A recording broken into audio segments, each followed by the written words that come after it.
Good evening, everyone. Welcome to tonight's City Council meeting for Monday, March 7th, 2022. Tonight, there is no study session topic. We're going straight into the agenda, so I call this meeting to order. And if we could please rise for the Pledge of Allegiance.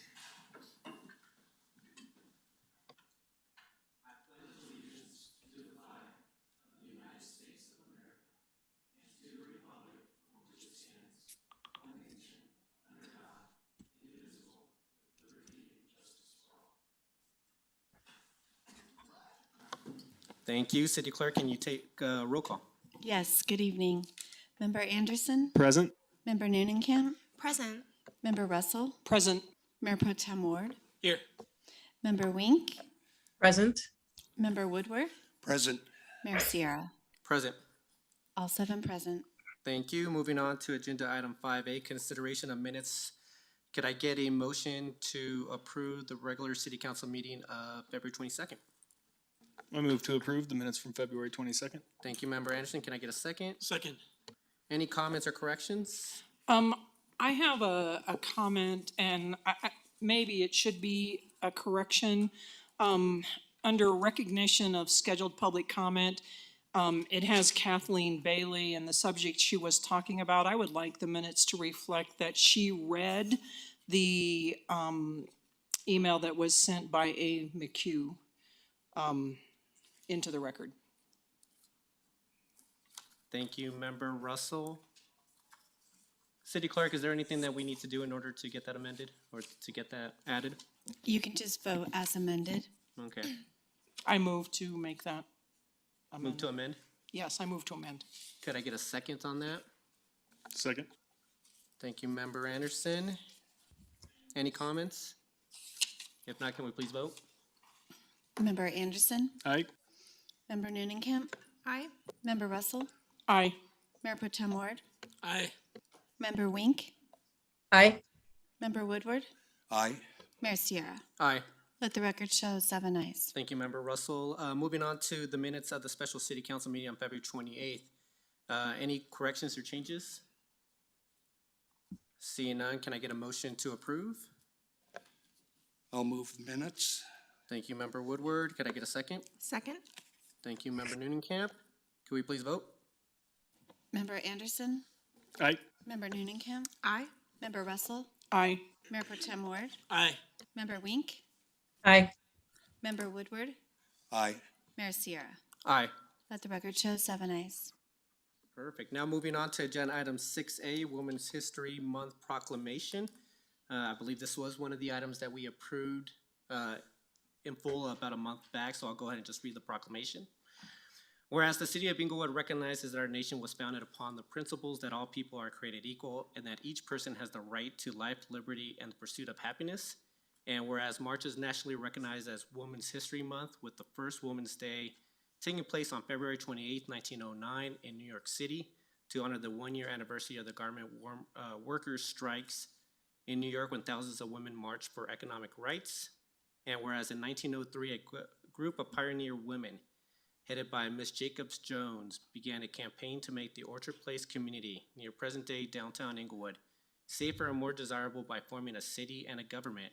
And whereas American women of every race, class, and ethnic background have made historic contributions to our nation and community in countless recorded and unrecorded ways, and whereas American women have played and continue to play critical economic, cultural, and social roles in every sphere of the life by constituting a significant portion of the labor force working inside and outside of the home, and whereas American women have served our country in the military, secured their own rights of suffrage and equal opportunity, and been leaders in the abolitionist, emancipation, labor, civil rights, and also social and political movements, and whereas the city established the Staff-Based Diversity, Equity, and Inclusion Committee made up of 19 staff members from all departments that unanimously approved a recommendation for Women's History Month proclamation, and now therefore be it proclaimed that I, Daniel Sierra, Mayor of the City of Englewood, and the City Council hereby proclaim March 2022 as Women's History Month in Englewood,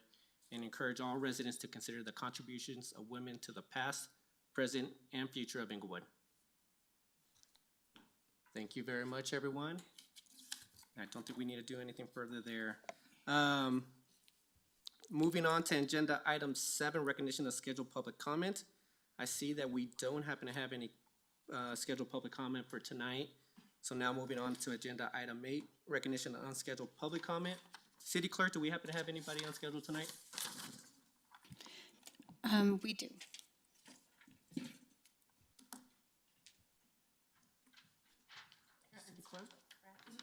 Perfect. Mr. Ed Kahn, actually, let me read the boilerplate before I ask you to come up, Mr. Kahn. But Mr. Kahn, so I guess the deadline to sign up to speak for unscheduled public comment was before the meeting today. This is the opportunity for the public to address City Council. There's an expectation that the presentation will be conducted in a respectful manner.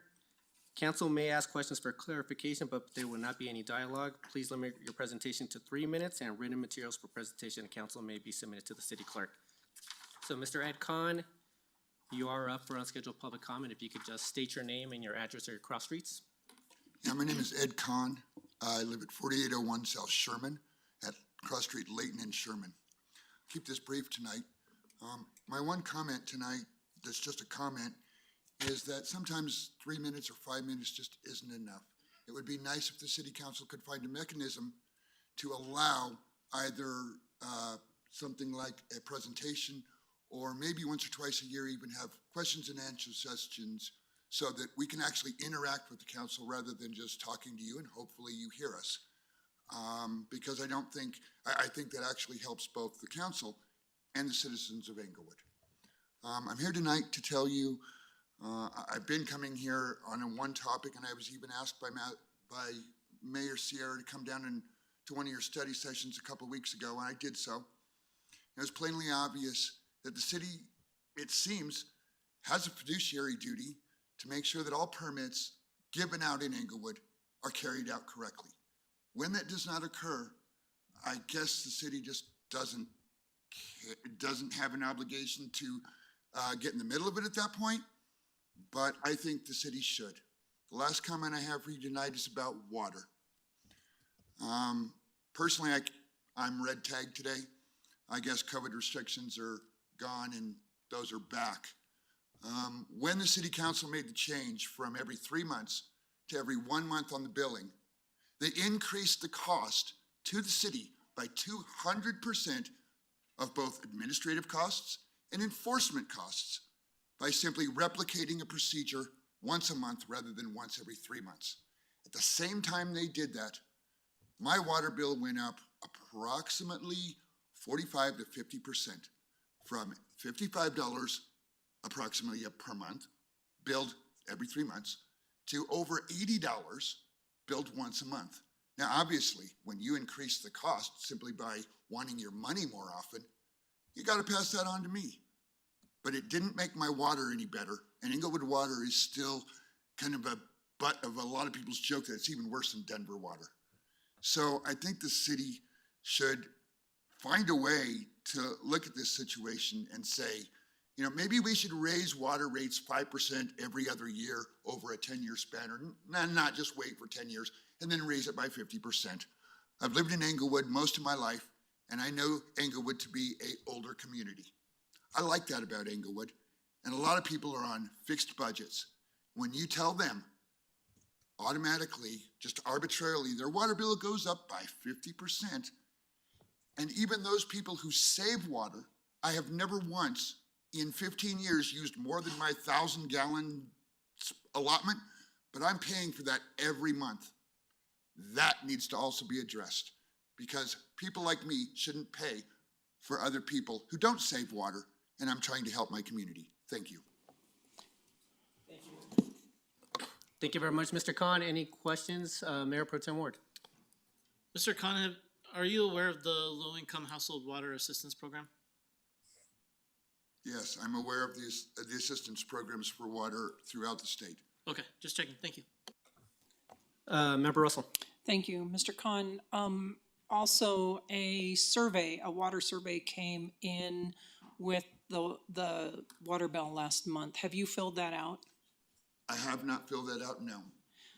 I would encourage you to fill that out, and I would encourage you to say everything you've said to us plus whatever else you want to say. I'd appreciate that. Thank you. Okay, I will do that. No other questions from council. Mr. Khan, thank you very much for your time tonight. Thank you.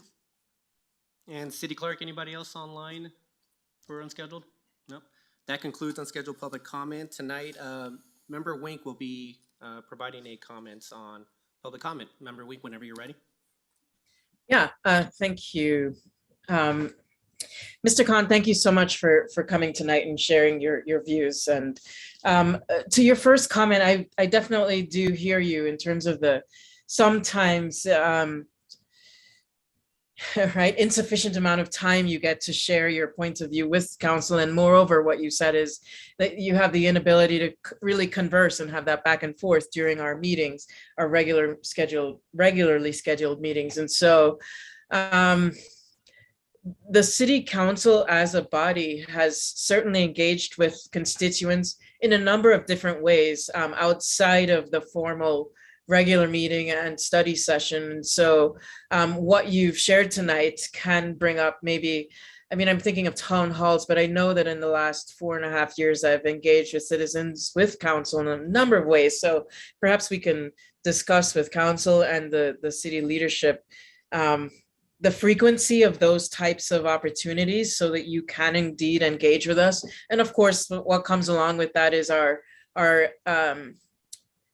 socialization of that, so that citizens like you and all others that want to can actually know when it's happening in advance and show up. So we can certainly look into doing more of those and making sure that they're frequent enough. So thank you for that. And regarding the water billing, the cost increase, which you cite as 200%, I can tell you, Mr. Khan, it's 100% separate of the timing of the bill.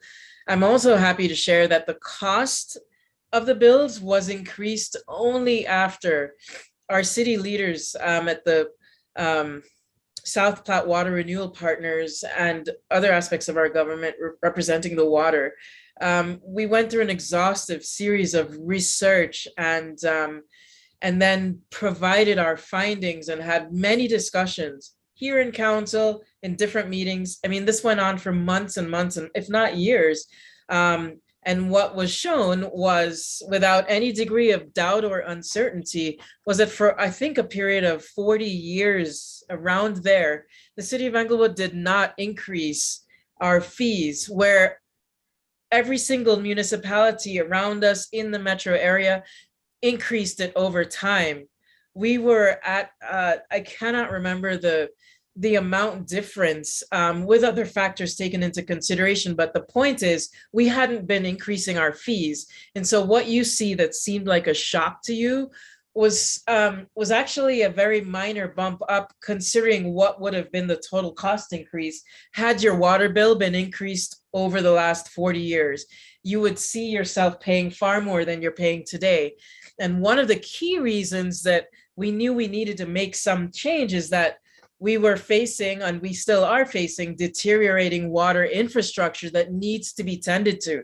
We won't have water at all if we have no infrastructure to actually port the water in the right ways to the right recipients. So our water infrastructure needs help, and the city has not been charging for a really astonishing amount of time, Mr. Khan. So it wasn't a sudden decision. It was done with tremendous research, and this information was shared and discussed for many months. And so it's that the billing was also changed with considerable feedback from the constituents, and was done only to offer some ease to the citizens. And we got some feedback, and I hear you in your feedback tonight.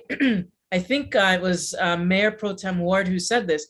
When we did increase the fees, one of the chief initiatives was also to provide for some of our above adult population in Englewood who indeed lives on fixed income. We are more than aware of what some of the implications of increasing some fees would be. And so we do have some programs in place to assist with those who are unable to meet that increased demand on their utility bills that have been for so many years so incredibly low. So I hope you can see some of the reasoning and understand a lot of the work that our leadership in the city actually went through before we got to where we are today. And if somehow we didn't share the information in a way that it got to you, then maybe that's room for additional improvement on our part in terms of sharing out information and making it public and accessible across the board. But a lot of work was done there, and always for the betterment of your relationship with the city of Englewood, I assure you. Thank you, Mayor Pro Tem. Or thank you, Mayor. Thank you, Member Wink. Moving on to agenda item 9, consent agenda items. Member Russell, make sure I got this correct, but it looks like we're gonna be pulling 9A3, 9B1, 9C1, 9C2, and 9C4. Does that sound right? Yes. Thank you, Member Russell. So can I get a motion to approve 9A1, 2, 9C3, and 9C5? So moved. Thank you, Mayor Pro Tem Ward. Could I get a second? Second. Thank you, Member Anderson. Can we please vote? Member Anderson, Aye. Member Noonenkamp. Aye. Member Russell, Aye. Mayor Pro Tem Ward, Aye. Member Wink, Aye. Member Woodward, Aye. Mayor Sierra. Aye. Let the record show 7 ayes. Thank you, City Clerk. And then Member Russell, I guess going back to 9A3, do we have anybody from staff, or did you want to ask your question, Member Russell? The question that I have is all the items that we have agreed to in applying for this grant, are we committed to make the changes that are recommended by accepting this grant? That is no. We are not committed to accepting all those changes. We are simply committed to exploring those potential changes, and we are under no obligation to approve them. Okay, and then just one other question. I saw on there that one of the changes that staff is suggesting is that more than 2 unrelated persons could live in a single-family residence. So are we putting a limit on that? Are we putting a limit on how many unrelated people could live in a single-family home? We're at the very beginning of looking at Code Next changes, and that has not, at this point, come up yet. Okay, but that's one of the things that that DOLA or the grant agreement would be looking into, correct? So I'm looking at the Innovative Housing Strategy Grant supplement that Wade Burkholder put together for the council study session to go ahead and authorize going after the grant. And I do not see that as one of the strategies that we will be pursuing as part of this grant. Okay, so the only thing I'm on page 3 of the council communication, the second paragraph, it says each municipality may also propose innovative strategies of their own which are not listed as part of the 14 established by the state. One such strategy that is being addressed through the Code Next project is the revision of the definition of household to permit more than 2 unrelated persons and their children living together in a dwelling. So, I'm assuming that we're looking into that. I believe so. But it's not one of the strategies that we propose to the state.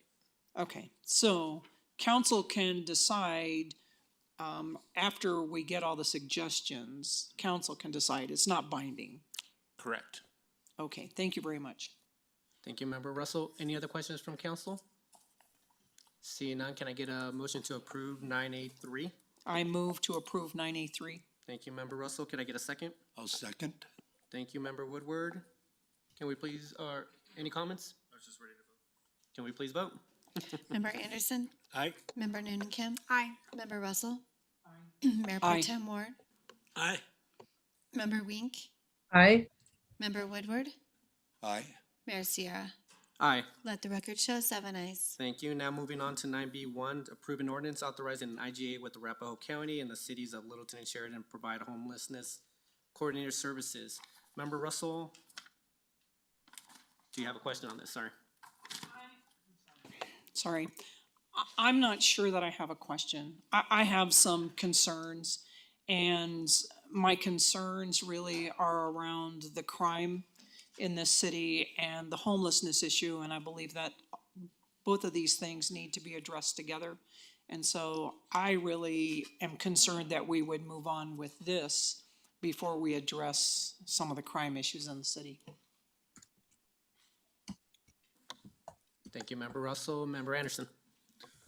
I had a question for our city manager on this. Are we, once we approve this, are we in a position to go ahead, or once all three councils, I suppose, from Littleton and Sheridan as well, approve this IGA, are we good to go ahead and hire that person, or are we still waiting on something from the county? Thank you for the question, Member Anderson. We are still moving forward. In fact, today the county sent the three cities the job description for the coordinator position. So we are moving forward with that in anticipation of this passing. But yes, we would need all three cities to approve this before funding was committed essentially for that hiring. Okay, thank you. Any other questions from council? Member Russell. I don't really have a question. I just have another comment. The thing that really hit me, I believe yesterday I was watching a YouTube video from Austin, Texas. And the truth is, we were in Austin several months ago to visit our daughter, and it might even have been a year ago. There were homeless tents all over the place there, and it has just gotten worse. And the crime has increased exponentially, and there is a huge outcry from the citizens that voted. They're actually going to put on the ballot rescinding, allowing people to camp on public property. But when I saw that video and also got the report of the calls in the Denny's parking lot area, I am incredibly concerned about this, and I think this council needs to start addressing this issue sooner rather than later. So I will not be supporting this tonight. Thank you. Thank you, Member Russell. Any other questions from council? Seeing none, can I get a motion to approve 9B1? I move to approve 9B1. Thank you, Member Anderson. Could I get a second? Second. Thank you, Member Noonan-Camp. Any comments from council? Seeing none, can we please vote? Member Anderson. Aye. Member Noonan-Camp. Aye. Member Russell. Nay. Mayor Pro Tem Ward. Aye. Member Wink. Aye. Member Woodward. Aye. Mayor Sierra. Aye. Let the record show 6 ayes and 1 nay, the 1 nay being Councilmember Russell. Thank you, City Clerk. Moving on to 9C1, approval of purchase of 7 vehicles from John Elway Chevy. Member Russell, do you happen to have a question for staff? And this, I do have a question for staff, mainly just in the way, not necessarily about not supporting this, but I'm really concerned about the way the justification. All three of these are the same. On page 2 of the contract approval summary, it suggests that we are using the same original monies to cover all items. The paperwork on 9C1 lists all items, but they are not coming from the same original monies. Is it possible to use the same information to justify all three purchases that was used in 9C1? Do you understand what I'm saying? Thank you, Councilmember Russell. Yeah, I think it's that form that we're using, that contract approval summary. I think we're gonna talk with finance about, is there ways to improve that? Chris Edelstein, our deputy director, will present a slide that shows we still have adequate balance. And I think it's just a point for clarification in future agenda items as we bring multiple items under one line item to show those either previous purchases or future purchases, to show that we're not re-spending the same dollar amount, which is, I think, what you're getting at. Right, exactly. And on the first one, I mean, I went ahead and checked this off. I wasn't gonna pull it at all. And then when I went to the next one, it used the same original monies. But it seems like if you justified in them all with that same thing, it wouldn't be taken. Now, it would change the paperwork if one of them didn't pass. Correct, yeah. So I think we make the assumption that we're bringing this as a recommendation to the council, and therefore we would show the full amount or the most conservative approach if all of them were to pass, yeah. But yeah, if Mr. Edelstein will show this. All right, thank you. Advance the slide. Oh.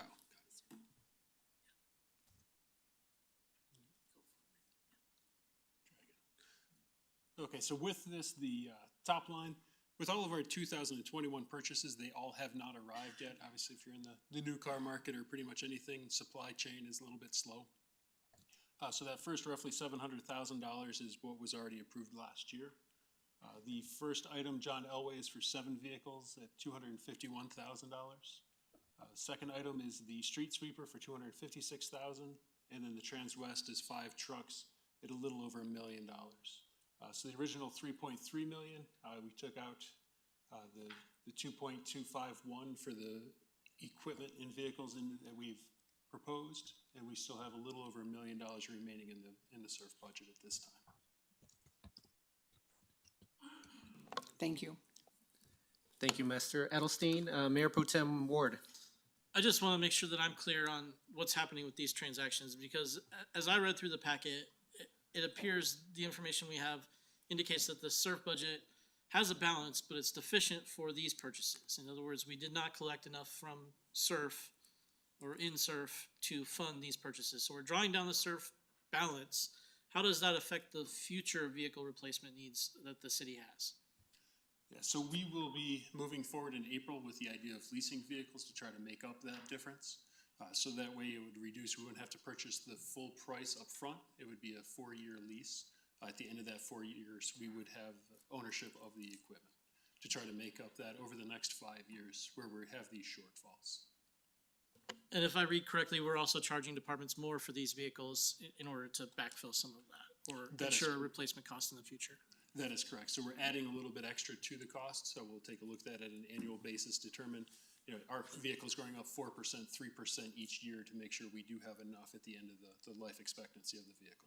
Sounds good to me. I have to admit that the leasing method still eludes me a little bit, because I don't understand how something you don't own could cost less, but I'll let you guys explain that when the time comes. Thank you. Okay, thank you. Thank you, Mayor Pro Tem Ward. Member Russell. Then actually, I do have a problem with this because we talked about this several months ago. Leasing vehicles means we have perpetual debt, and I'm not okay with perpetual debt. And it is a little bit frustrating to drain this down completely. We purchased, I believe it was 21 vehicles, leased 21 vehicles last year, and I thought, great, we're gonna start using SURF again.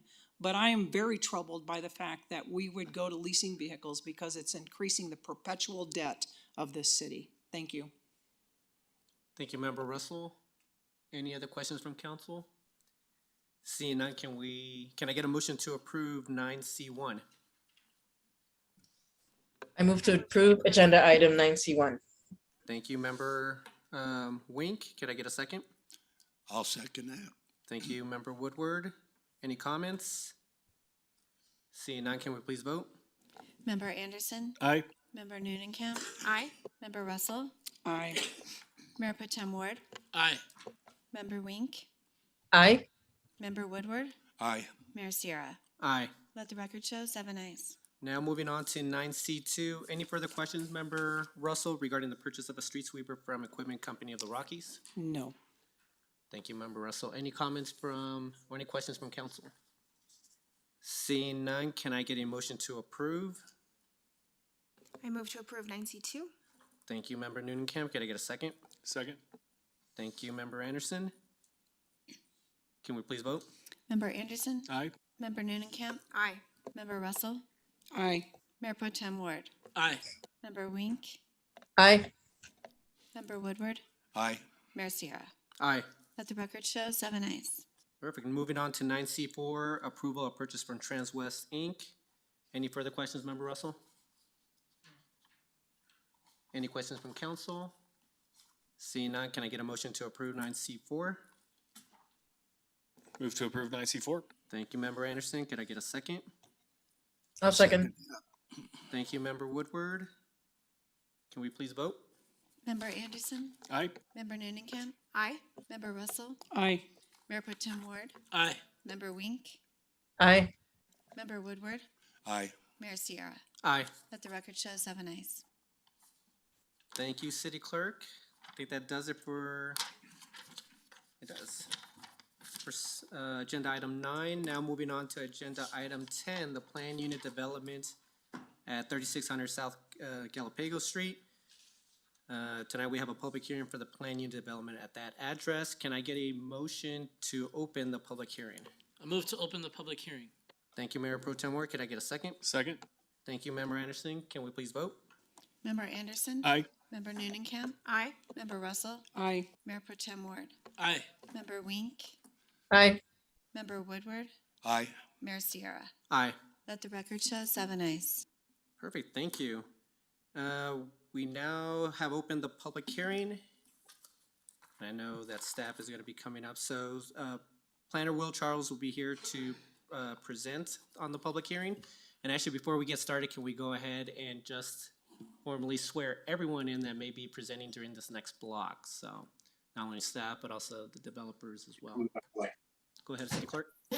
For anybody who's joining us virtually, if you could just, please turn your cameras on and raise your right hand, please. All right, do you swear or affirm to tell the truth, the whole truth, and nothing but the truth in this matter now being heard by the Englewood City Council? I do. Great, thanks. Please state your name and/or address for the record before you speak. Alrighty. Will Charles, Planner 2.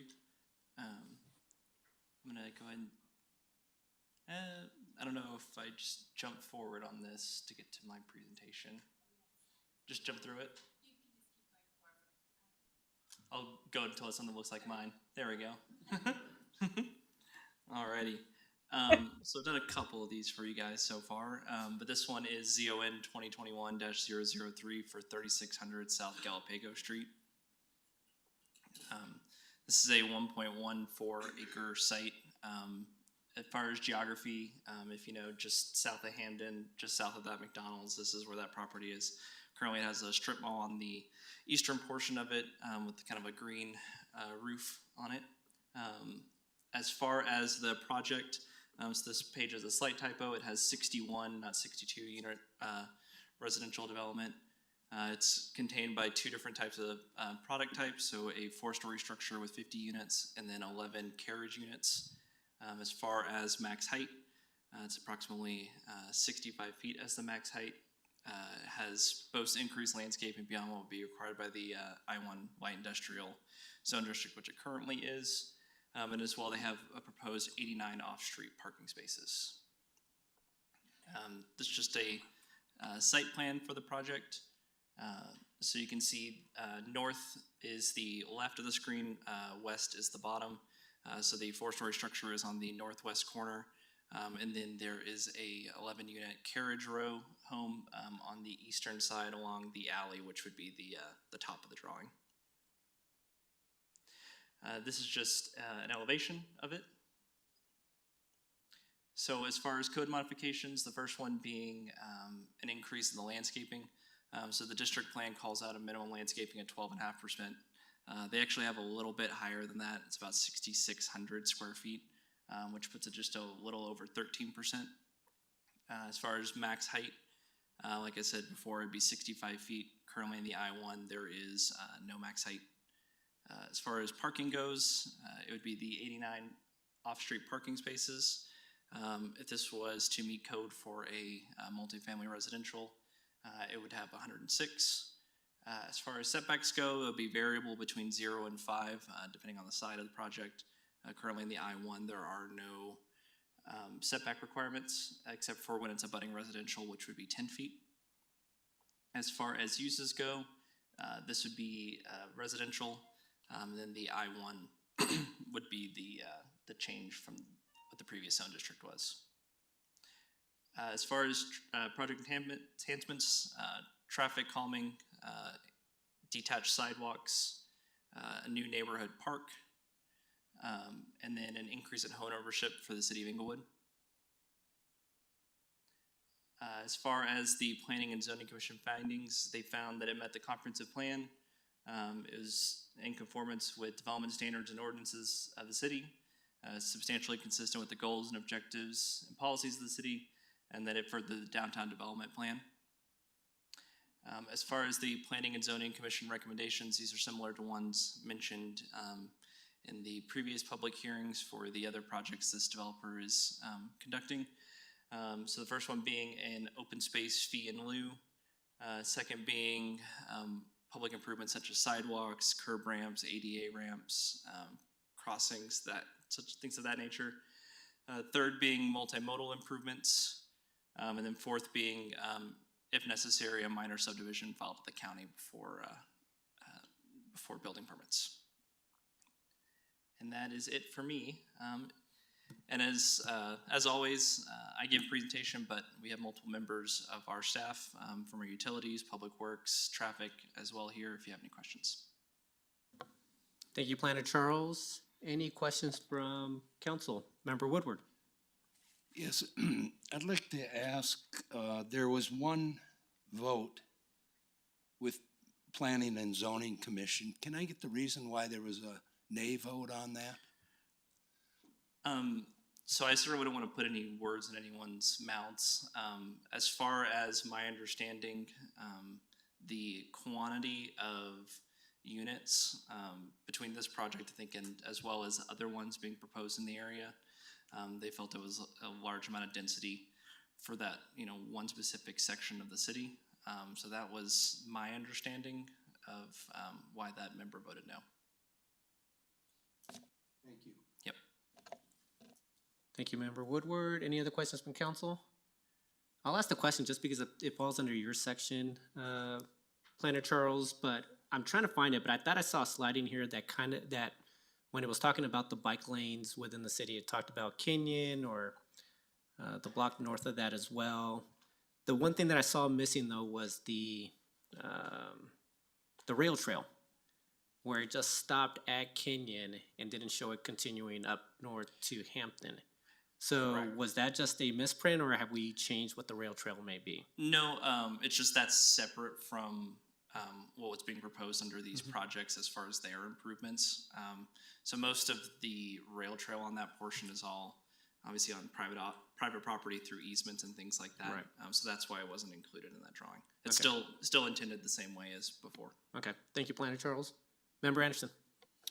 Thank you, Mayor. Thank you, Planner Charles. On the parking ratio, this the memo says that the actual peak demand ratio from similar developments ranges from 1.02 to 1.22. What developments are we comparing this to in order to get those comparisons? Yeah, I think on that question, I might defer it to Jay Snyder, who I believe is virtually here, and maybe he can help with that one.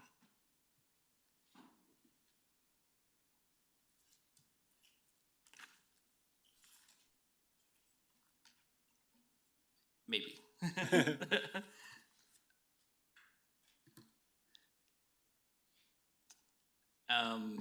Maybe I might defer that to the applicant, and then if they can't answer it, I'll do some research. I guess the broader question is that the UDC requires 1.7 for most multi-unit housing.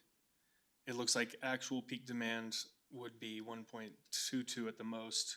What and we landed kind of on 1.46, which sounds like compared to actual peak demand, it's a little bit overparked. Is that, how did we land on that? Was that just something in negotiation with the developer to come up with something that's in between there?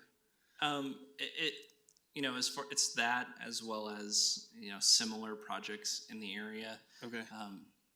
Namely the Fifield development, which came earlier last year, had a similar ratio to that. So that's kind of where that number got derived from. So kind of keeping in line with what has been approved before. Okay, very good. Thank you. Thank you, Mayor. Thank you, Member Anderson. Any Member Russell? Thank you. Do we have any idea how many traffic accidents have occurred at Galapago and 285 in the past year? I am not aware. I don't know if any of our Public Works Department knows the answer to that question.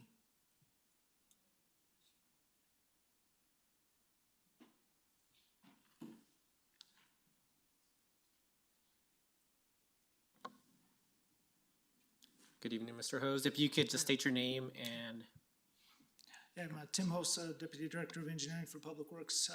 I don't have that information right now, is all I'm coming to say. We can look that up for you if you were interested in that. I don't, I think it might be in the packet there, we could look it up, but I don't have that off the top of my head to share right now. Okay, thank you. I think it would be good for city council to have that information because I do believe that this project will impact Hampton. Well, I don't know, was it Hampton or Jefferson at that point? Yeah, So, 285, right? 285, yeah, So, okay. 285. All right, So yeah, we can get that information for you for sure. all right, thank you.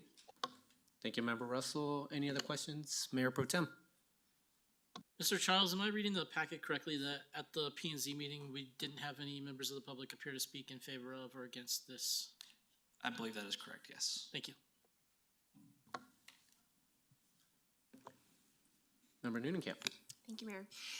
Planner Charles, can you characterize any of the community outreach that has been done on this project? I know that there were some neighborhood meetings held. Were there any notable themes that came out of that? Any areas of concern, maybe specifically around the parking or other issues? Sure. So there were multiple meetings. I believe the first one might have been even May or so of last year, up until pretty recently before the first P&Z meeting. I think it was maybe until September or October of last year. Yeah, I mean, as far as the meetings, you know, I think with any new development, yeah, I think you hit on the head. I think parking is going to be one of the primary concerns because it's something that affects not only the project itself but things around it. You know, I'll let the kind of applicant talk about how they address those with members of the public, but I think they did a good job of addressing those concerns and meeting with those people, and you know, talking through why they came to the ratios they did. Thank you. Member Russell? I do have another question. So I noticed on the meetings, I mean, the public neighborhood meeting, the very first one and the very last one were different, but all the other three meetings, like with the Chamber of Commerce and two other meetings, were all three property meetings done at the same time? So like when you all met with the Chamber of Commerce, were all three properties discussed at that one meeting? I believe so. I'll defer that question also to the applicant. You know, as far as required for a planning and development project, they're required to do a neighborhood meeting at the beginning. So that's why there's those three separate ones. And if the project, from that first neighborhood meeting, that has to be P&Z within 180 days. So that's why there's also those last three. So those are the mandatory ones for the PUD process, and all the other ones were voluntary by the applicant. Okay, thank you. Any other questions from council? Seeing none, we'll now move on to the presentation from Mr. Kudla and MRA.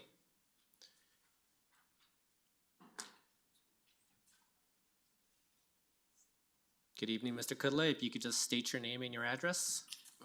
My name is Peter Kudla, Kudla, address 2450 East Alameda Avenue, Denver. So in terms of starting, I once again want to say that my team is comprised of Danny, Joe, Ryan, architecturally, administratively. We have some helplines out there that we've all become very used to helping in technicalities, and I appreciate everyone's help. Hang tight. The purpose of tonight is the third and final PUD that you're going to see for us for a little while. I've been in attendance at each and every one of these, and you will also be on, I'll be on record that I'll be on those sites just as I have been during the city council meetings. For the public who may or may not have participated in previous meetings, MRA is a company owned by myself. It was formed in 1984.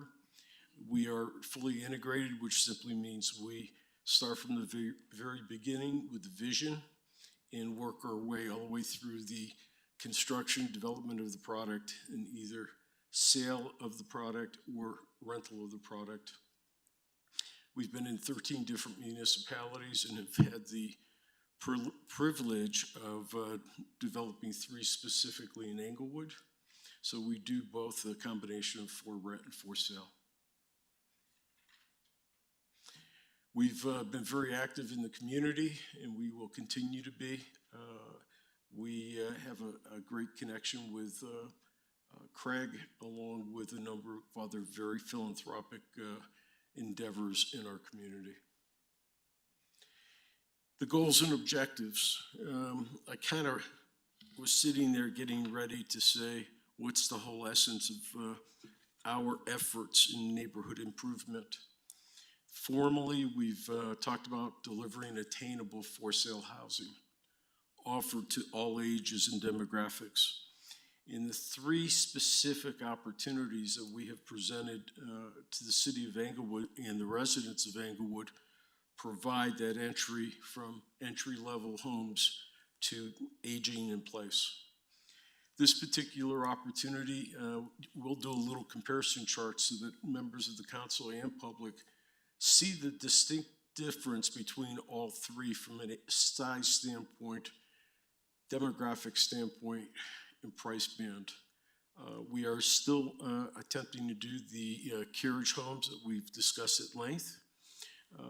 And I think that there might be 11 of those, and we're going to try and keep that in that 275 to 300 range, with a high side of 475.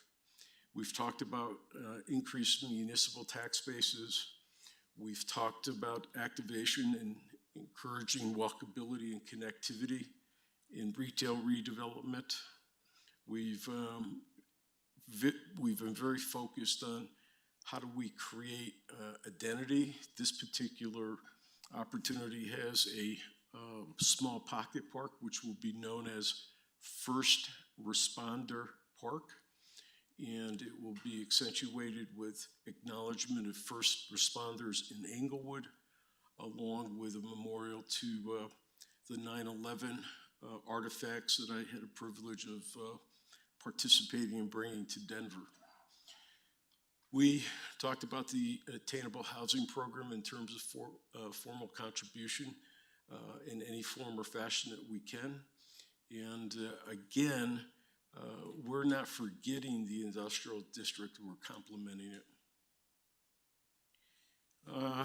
For those who have been very active with the city, this particular area is known as the catalytic area, which means change, energy, dimension. So in terms of location, we find this location to be just a great asset to the changing landscape. We've provided this for all previous communities that we are offering. The walkability to the light rail is an 8 to 10 minute walk. Walmart 8 to 10. Downtown Broadway, we're in this 10 to 15. And the wellness district, as I've been updated from the DDA, the wellness district is about a 25-minute walk. The site plan, again, this is just an aerial. Will has shown the first visual. To the west of us, you have the mega parking lot, which unfortunately is not utilized. In that still photograph, you can see that probably 50% of the spaces at the time that this was taken are empty. You got another parking lot to the north across Ithaca.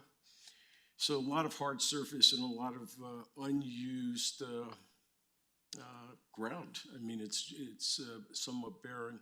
The building was originally housing the Colorado Parole Department. And we have seen a unfortunate decline in the functionability of that building, but that's one of the reasons for the change. Demographics, I think for the public, again, who've not been present prior, populations in that vicinity of 35,000 and probably growing, actually. The 65 plus population is plus 5,000. The stats, unfortunately, I heard a gentleman earlier this evening say, what's going to happen with interest rates maybe ticking up a little bit? How will that affect the pricing? I think that Englewood, as of March 1, was in the vicinity of 12 to 16 residences, Danny, available. And, the bottom line is there isn't much attainable housing. The current overview, we've talked about the population, the households. The average household size is 2, median age is in the vicinity of 36-ish. The median income is 59,000 and change. That's for about 75% of Englewood. And the median home value is 530. This important stat, 220 homes closed in Englewood in 2021 in the price span of 120 to 500. And I think this is the stat that DNA and I were discussing earlier in the day. This is pretty updated by way of the so-called listing arrangements in the multi-list. We've already discussed the price span. The average home price is in the vicinity of 400. I think it's going to be very important for you folks to take a peek at the difference in the average size of the home, because I think that the Elks opportunity was the smallest average home size, and Huron was the largest, and this one is in the middle. So we did not want to try and saturate a particular price band. We wanted to provide a more diversified opportunity. So by way of income levels and guidance and mortgages, I think it's a opportunity for great availability for people who want to look at the range of 350 to 450 in sales price. The elevation, we've always made Will laugh. I kind of like the colored elevations. Again, when you look at your comparison, all 3 neighborhood additions are distinctively different in design. We did that purposely, as opposed to just cookie cutting the same building over and over again. We accented the landscape with detached work. The quantities are very, very representative of our commitment to the landscape quality. The interesting item here is that we do have 61 condominium homes. Every one of those homes will have a private garage. And of the 62, 15 of those are 2-car. So the total on-site parking is 89 total parking spaces. The combination, we've talked about the small choice on the perimeter, and all of the rest of the homes are 2-bedroom plus 2-bath, and some may even have a flex space. We talked about First Responder Park, which I'm going to be very proud to put all of our names on as participants in creating that. In a technical item, the stormwater quality and detention has been satisfied through the efforts with engineering in the city. These are going to be quickies. A view looking north-south, view looking northeast, looking due east, looking west, looking north. In one of the items, this is one that's looking south from Ithaca, I think it is. And you can see the parking lot, again, this was not purposely, but this is probably midday, 11 o'clock. The parking lot to the right is unfortunately only 30 to 50% full on a daily basis. Very minimal street curb parking, and a deafening silence on the east side. Another view looking east, and you get another peek of the street width along with on-street parking, and maybe the lack of people on the street. I think that's very obvious in these photographs that I say, where are the people? Again, looking west, that is actually the south edge of that parking lot across the street from us on the west. And then you begin with the residential to the left or to the south. I always love this one. This is sort of like your movie star shot. You know, you take it at night and you take it at 12 at noon and everyone says, okay, where is it all? The site is identified with that word site over there, but there's that parking lot again to the west, and then the one to the north, and here's the magical view at night. Again, proposed site, renditions. This is the complimentary garage home, carriage homes on the back overlooking the garage dimensions. This was in response to maybe a question that was posed. Where did the ratios come from? What communities were evaluated? Again, 3600 South Galapago at 1.46, the Jason project at 1.45, the Emerson deal at 2, the residency at 5280 at 2, Corona 10 was at 1.70, and Penn is at 2. And the land use comparisons and the TOD comparisons at half a mile from the TOD, the quarter mile, are all of those technical kinds of comparisons that the traffic engineers in the city and ourselves work closely with. Multimodal. There was some discussion about connectivity down to Kenyon, I believe, in some of the initial questions to Will. The multimodal improvements, they look like dots here, but I can reassure you that the city recommended and mandated the items that we needed to improve. And the connectivity by way of the bicycle trails, connecting all the way down to Oxford in the neighborhood were all evaluated, and we have tried to be a great supporter of multimodal. Again, another one of those elevations from 30,000 feet. Colors look good. For technical explanations, the city and I are here to answer any questions on that. We talked about the neighborhood additions for parks. And First Responder Park, it will be notable. And it is our contribution and salute to our neighborhood.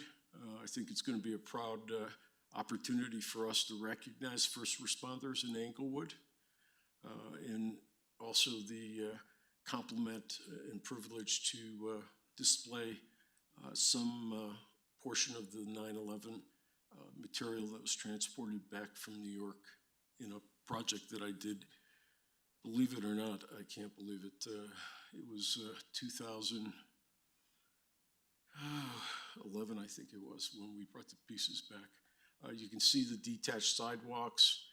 You can see the complimentary seating, participating. It's going to be a soft, engaging area. Your normal site plan that we have discussed and a couple times, connectivity from Ithaca to Jefferson. We've often talked in previous meetings about mail drop-off, UPS, Amazon. We do have a separate facility, which would see where that letter L is in the lower left-hand corner is a reception area that will house any of the receptions of those packages, mail.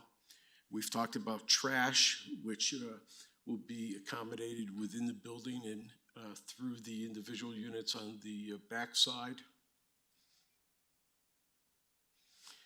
Boom, we see it every day. And it's a direction that I opted to do, moving away from the Cherry Creeks of the world and the Rhinos of the world. I wanted to try and establish an area that has not really been serviced that well, and that's the reason why I think you see us doing 3 different opportunities, also emphasizing affordability. Summary real quick: property tax generation, outdoor park, affordable housing. We talked about permits and fees. We've talked about branding. And we're talking about activation of people and eyes and bodies on the street. And that's a huge item for us.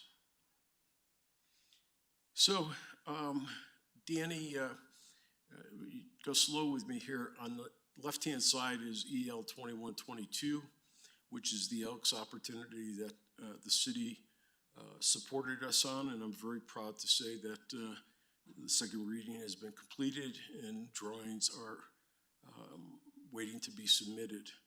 Huron, which is the 24 townhomes, that was the upper end in terms of the size and price, and the Galapagos. So you can see the distinction in terms of the difference of the neighborhood additions. The faces are exactly who we believe will be in the neighborhood. This is probably one of the most telling slides that I would love to make sure that the public sees, the council sees. And I think what's important is to take a peek at what I call the product diversification for demographic diversification. The average size of the Elks homes were 770 square feet. They ranged in size from 570 to 828. We then went to the other end of the spectrum when I approached the city council on the size band of the townhomes. Those were 1,650 square feet to 1,760. Average size, 1,700 feet. And then you come over to our last neighborhood addition, Galapago. The average size is 1,015 with a range between 570 and 1,209. So I think we've tried to demonstrate what our plan was to provide 3 different opportunities of living for a variety of people in Englewood. The property tax comparison has been included just to discuss some of the current taxes versus what is forecasted. Next. And bingo, City of Englewood. You know, I made some notes that I'll be more than happy to answer a couple of questions because we were talking about intersections and traffic concerns at Hamden, so I'll be happy to answer that. Answer any questions related to chamber and any other meetings, but thank you. Oh, see, I'm being weaned.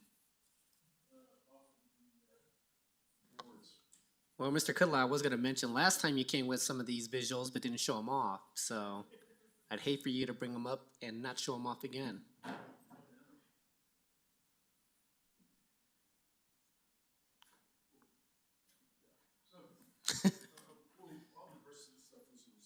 Yeah, they were all in the slideshows. Mr. Kudla, thank you very much for your presentation again tonight. Members of council, do you happen to have any questions?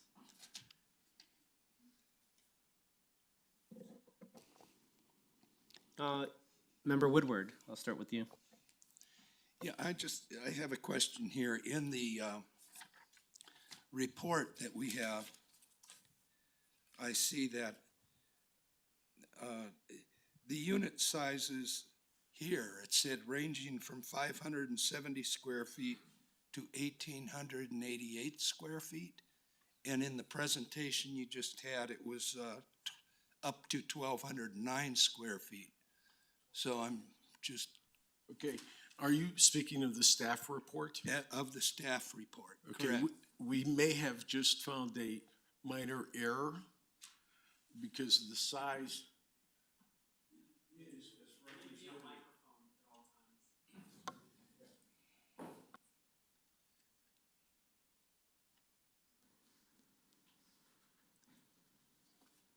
There may have been a just mistranslation with Will and the concept. You can see that our range for all three neighborhood additions ranges from 570 to 1760. And he was representing that by way of the townhome opportunity, I believe. Galapago, as noted on the screen, and Danny, we could always get back to that. The size band is 570 to 1209. So there is an error in the staff report. Just in terms of that. Is Will here? Oh, buddy. Yeah, objective live 1.2 is where it's at, so help you out on that. Oh, good, Will. Great, thank you. I thought 1,800 was great when I saw that. I thought, oh, great. Well, we'll take you down the street to Huron. But they do have stairs. You know, one of the things that I did mention about this building is that it's a 2-elevator building. So that is very similar to the Elks situation. So I failed to mention that because there was another example of us trying to provide that choice for one-level living. Yep. Any other questions, Member Woodward? That's it, thank you, Mayor. Member Russell, did you have a question? Yes, thank you. So, do you have the accident information for Galapago and 285? I thought I was prepared. I don't have that information. But Councilwoman Russell, one of the first things that I checked with our helpline over here was to remind me that it is a signaled intersection at Galapago and Hamden. And I recognize that there is concern in the community about traffic generation, just as there is safety. And I have a total appreciation of that. And I also believe, this is me, that more people on the street walking and riding and driving slows things down. But sir, I apologize, I don't have that number. That's fine, because I think the city can get it, and I know that my concern is Hampton. This has been several months ago, my husband and I were turning off of Santa Fe onto East Hampton. We didn't even get onto Hampton Avenue. There was a fire truck in the right lane, could not even make it to the corner, and come to find out later, we sat there for quite a while. There was a pedestrian car accident at Elati and Hampton. So I think, I only asked for Galapago, but I think the whole intersection between Santa Fe and really probably up to Broadway, anything that happens there can impact stuff that goes on. So, and I am concerned about specifically that intersection, because I believe that intersection will be impacted more probably than the other ones. I appreciate it. Thank you. Thank you, Member Russell. Any other questions from council? Mr. Cutler, I did have a question. Well, I was going to have a question, but this slide here clears it up. It's the very last page of our packet. So I don't have any other further questions, but I did want to know about the pricing band for each of those. Right. But you clarified it pretty well there. Don't see any other questions. Mr. Cudlett, thank you very much for your presentation. I think we're now up to public comment. And I want to thank the entire team at the City of Englewood for helping us facilitate neighborhood additions. Thank you, Mr. Kudla. City Clerk, do we happen to have any speakers for tonight? We do not. We don't. Are any members of the public want to come and speak regarding the development? Sir, if you want to come up and just state your name and your address, and we'll actually have to swear you in. This is just public comment, so it's just basically, well, actually, no, there could be a Q&A from council as well, but City Clerk? Do you swear or affirm to tell the truth, the whole truth, and nothing but the truth in this matter now being heard by the Englewood City Council? I do. Great, thank you. Please state your name and address for the record, please. Name is Kevin Centola. I live at 6678 South Gallup Street in Littleton, Colorado, 80120. I just have a comment for the developers. I am a retired firefighter, and I do know this area, and you're really close to the police station, right? The brand new police station and Denver Fire Station over there. And especially for the police department, I think it would be better or good for the community if you went over to the police department and just say, hey guys, this is what you're doing, or this is what we're doing. And do you guys have any input on this, or just something to draw the police department? Because I think they have a real hard time bonding with the community. I think that would be really good for the cops to know that before it even gets developed, so they're not driving in one day going, oh, look, they put something up. If they knew 18 months or 2 years or however long it takes to build it, that, hey, we're kind of doing this, we're doing it for you guys. Do you guys have any thoughts or input on that to get some buy-in from the police department? I think that's good for the police department. I think it's good for you, and I think it's good for the community. So that's all I wanted to bring up. Thank you. Thank you very much, sir. I missed your last name, but I appreciate you coming and speak to council tonight. Any questions for? No questions. Wait, I had one. Oh, sorry, Thanks, guys. Mr. I Woodward. don't have a question, I just wanted to make a comment. I don't know if you noticed the name of that little pocket park right on the corner there Yes. that they're putting in? Did you see that? Yeah, it's First Responders Park. There you go. Yeah. Yeah. So yeah, I think I was a firefighter for 36 years, and we had loved by the public, and I always felt that the police department had to do all the hard work. So any opportunity that we have as a community to involve the police department, I think is a good tribute to those men and women who work so hard. So that's what I hope that happens.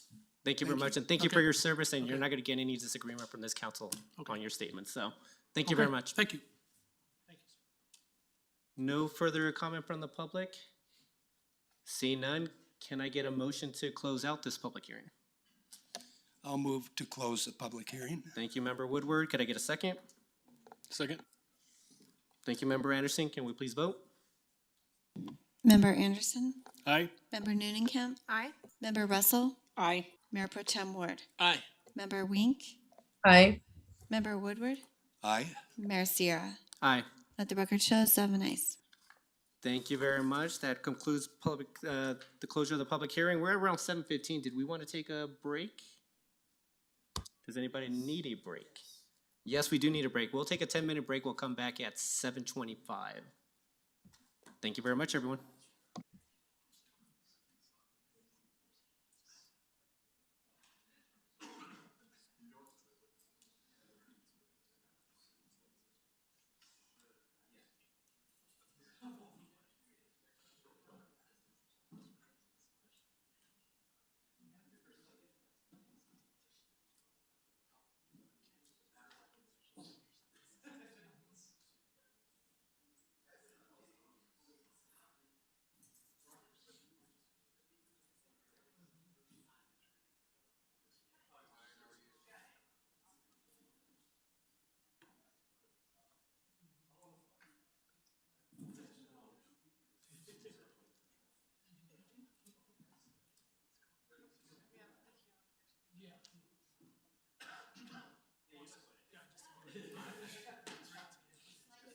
see that.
I mean, I don't mean to be a yeah. I mean, I don't wanna make. No, but it was convenient for criminals. Yeah, and you know, the thing for safety, if you get more people in an area, it's safe. It is. You talk about crime and stuff, the solution to crime is more people.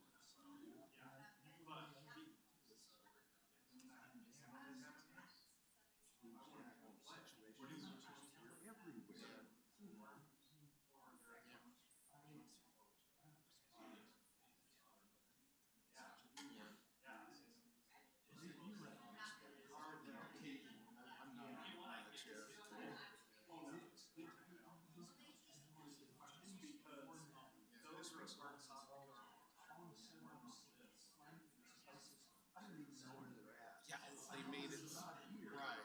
Oh, now you can be clear across the city. Yeah.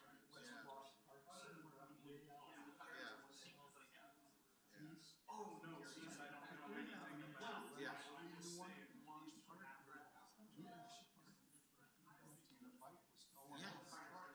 Yeah, my new boss just moved here from Steamboat, and she moved into West Wash Park, and she was walking around to like shops in the neighborhood and leaving her golden retriever leashed outside. I told her, "Somebody will steal that dog. This ain't Steamboat.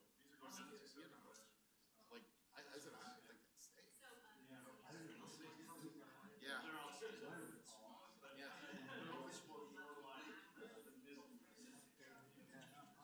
Yeah.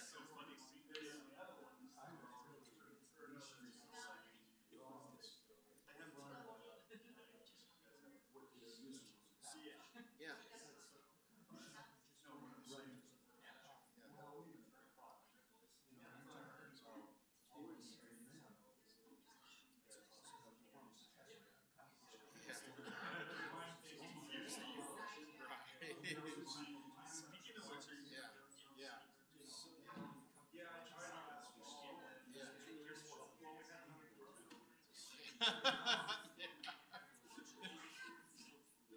Hey Scott, how you doing? Fine, how are you? Good to see you. Good? Yeah, our, you know, David, our older son,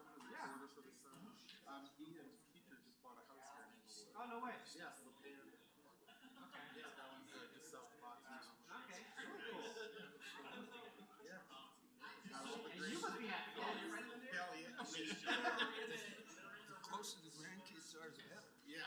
Even for the parents. Yeah. Parents, yeah. It's a win-win.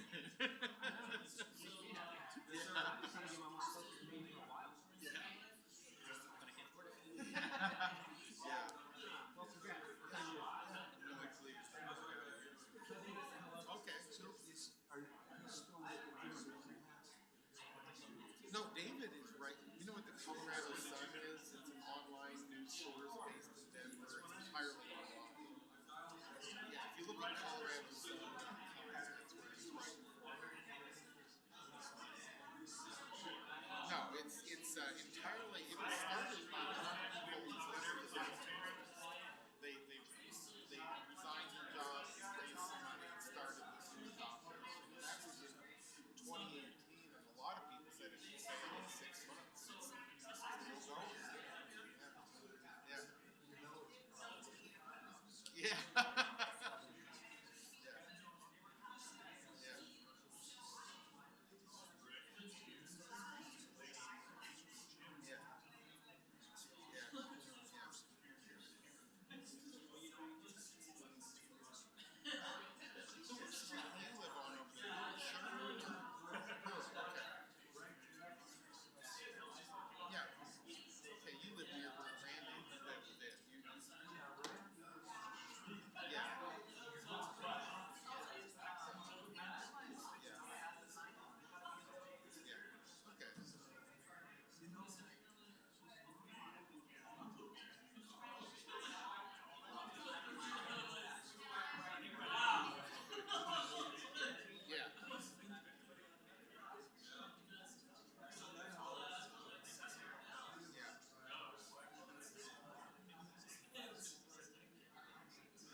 You'd probably clean up if you did. Gray houses are going. Well, problem is then you got to get another place. Well, I want to see. Yeah. Right. Yeah. Yeah. Or move into a truck. Yeah.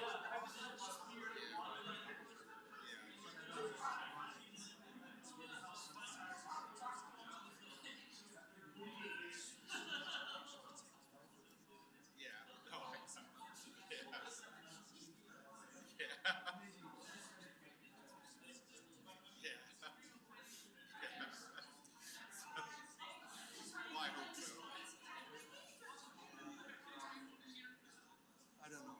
Every year it's something new. Yeah. I'm gonna take a look at some more of these things. Yeah. Oh, okay. Well, hey, good talking to you. Hey, do you Members of council, members of council, members of council, please be seated. Do I have it? I do.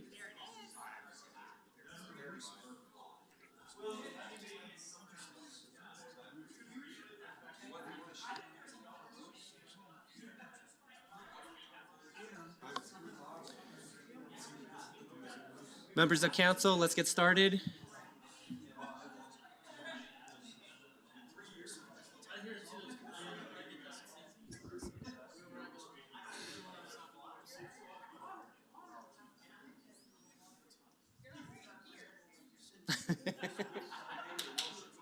Member Anderson? Where's your gavel? I'm not gonna slam my gavel just to get you guys to sit.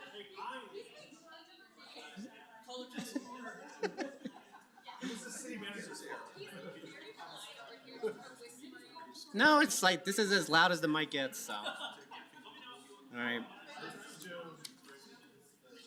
This is the one I have questions. Thanks for letting me know, Jim. All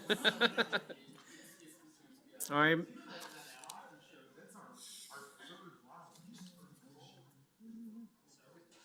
All right, it looks like we're all back.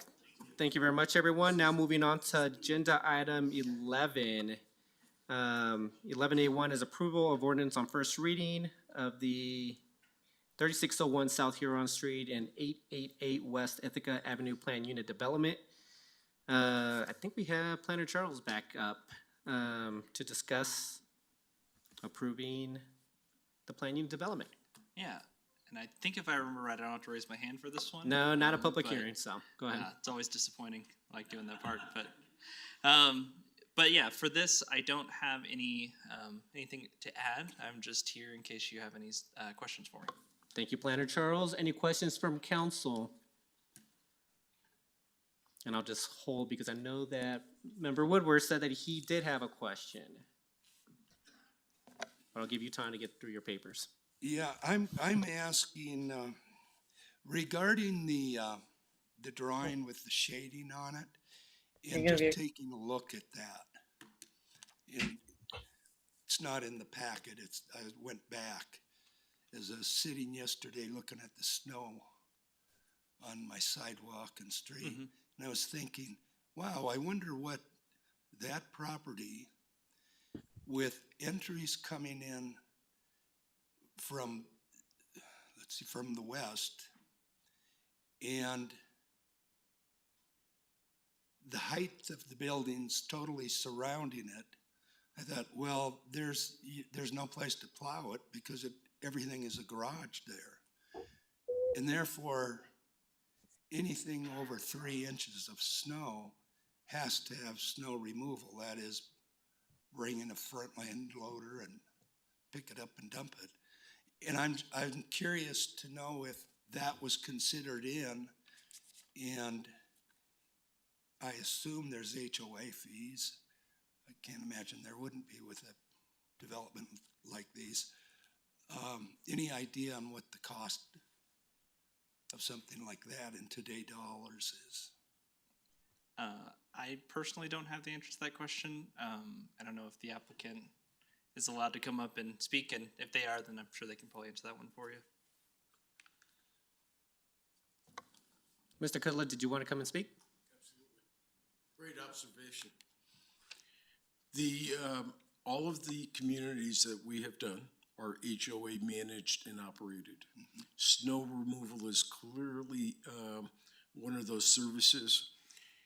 And you can look at, I was over to Corona and Downey today because I wanted to see the quality of the snow removal on the north side of both of those buildings. So I was sitting in the Cochino parking lot, sort of taking a peek.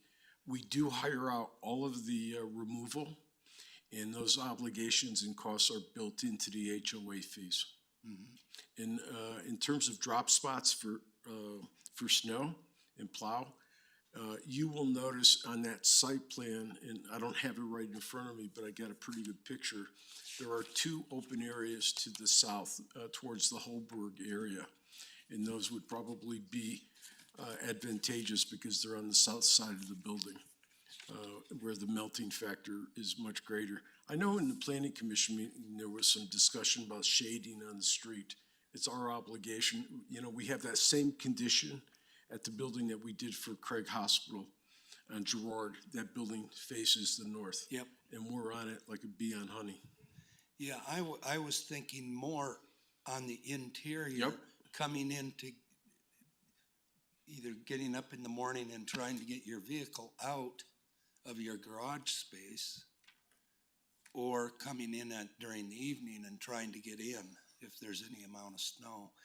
So that's what I was talking about. The private you know, space. in terms of the maintenance dimensions and the clearability, I think it was to our advantage to evaluate our services based on previous experience.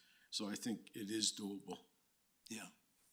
Oh, I know it's doable. I'm just wondering if it was considered, and it sounds like it was. Yeah. Thank you. Any other questions, Member Woodward? Nope. Any other questions from council? Member Russell? I only have comments, but we can make a motion before I make my comments. Perfect, I appreciate that. Member Russell, you. can I get a motion to approve 11A1? I'll move to approve 11A1. Thank you, Member Woodward. Could I get a second? Second. Thank you, Member Noonan-Camp. Any comments from council? We'll start with you, Member Russell. Thank you. And I want to thank Metropolitan Real Estate Advisors. I think you do offer a good product. And the reason I'm not supporting this is for several reasons.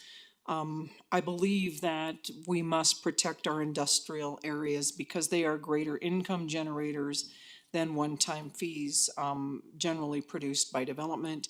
PUDs piecemeal our city together. City council should not change the zoning for individual pieces of property. There's a couple things that I want to weigh in on that are a little bit different than before. Density does increase the crime rate, and there are, this is the second of 3 properties, so we already have a crime problem in that area. The other thing that really was brought to my attention is I'm not certain that we have the infrastructure to handle the increase in density that's coming. And I think we're going to see a little bit about that on the next agenda item, because I think in the area of previous development, there was a water main break, and the water main breaks have been more significant than in the past. And that is not your problem. I believe that is the city's problem because we do not have the infrastructure to handle it. The public really is overwhelmingly against increased density. I had another call today, and basically one thing that they said to me is the reason people aren't coming is people don't think council cares about what they think. And I said, yeah, but you all not coming makes it appear as though we're making the right decisions. But I can tell you that the people in the city are against increased density. There will be insufficient parking. The traffic impact will be greater than projected. And then Public Works will have the final say on the multimodal improvements. And we're assuming right now that Public Works will approve everything we think they will. They don't have to.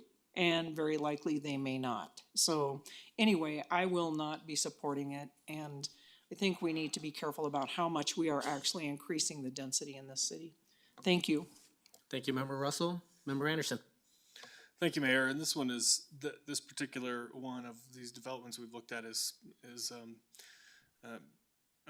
I guess bittersweet to me. The house that formerly stood on this property when I first moved to Englewood in 2008 was a coffee shop, Five Leaves Coffee Shop. I don't know if you guys remember that. And I spent a lot of time there, got to know a lot of people in the community from it. And it truly was a really cool house.